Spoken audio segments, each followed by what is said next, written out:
the pleasure to present to you Dr. Martin Luther King, Jr.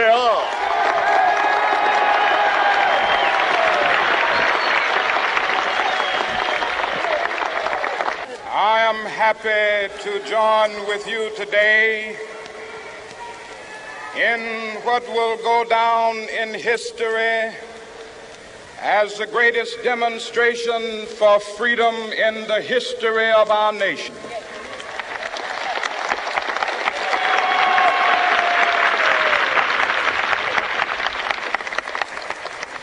Five score years ago,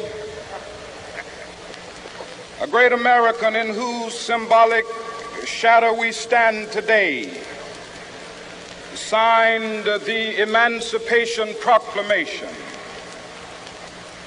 This momentous decree came as a great beacon light of hope to millions of Negro slaves who had been seared in the flames of withering injustice. It came as a joyous daybreak to end the long night of their captivity. But 100 years later, the Negro still is not free. 100 years later, the life of the Negro is still sadly crippled by the manacles of segregation and the chains of discrimination. 100 years later, the Negro lives on a lonely island of poverty. I have a dream that one day this nation will rise up and live out the true meaning of its creed. We hold these truths to be self-evident, that all men are created equal.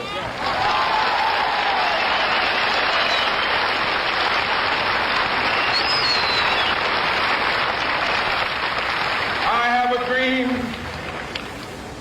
that one day on the red hills of Georgia, the sons of former slaves and the sons of former slave owners will they be able to sit down together at the table of brotherhood.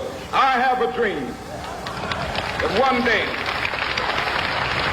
even the state of Mississippi, a state sweltering with the heat of injustice, sweltering with the heat of oppression, will be transformed into an oasis of freedom and justice. I have a dream.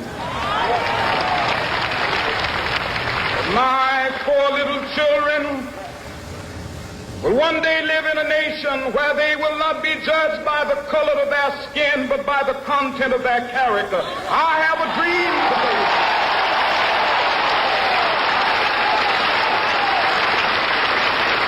I have a dream that one day, down in Alabama, with its vicious racists, with its governor having his lips dripping with the words of interposition and nullification. One day right there in Alabama, little black boys and black girls will be able to join hands with little white boys and white girls as sisters and brothers. I have a dream today.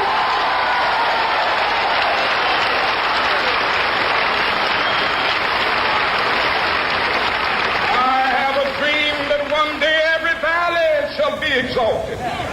Every hill and mountain shall be made low. The rough places will be made plain, and the crooked places will be made straight.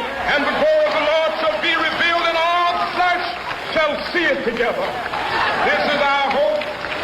This is the faith that I go back to the South with.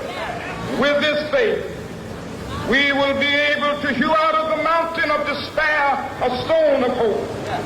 With this faith, we will be able to transform the jangling discords of our nation into a beautiful symphony of brotherhood. With this faith, we will be able to work together, to pray together, to struggle together, to go to jail together, to stand up for freedom together, knowing that we will be free one day.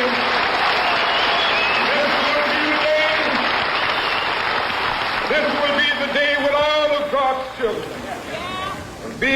to sing with new meaning, my country, tears of thee. Sweet land of liberty, of thee I sing. Land where my fathers died, land of the pilgrim's pride. From every mountainside, let freedom ring. And if America is to be a great nation, this must become true. And so let freedom ring. From the prodigious hilltops of New Hampshire, let freedom ring. From the mighty mountains of New York, let freedom ring. From the heightening Alleghenies of Pennsylvania, let freedom ring. From the snow-capped Rockies of Colorado, let freedom ring. From the curvaceous slopes of California. But not only that, let freedom ring from Stone Mountain of Georgia. Let freedom ring from Lookout Mountain of Tennessee. Let freedom ring from every hill and molehill of Mississippi, from every mountainside. Let freedom ring, and when it happens,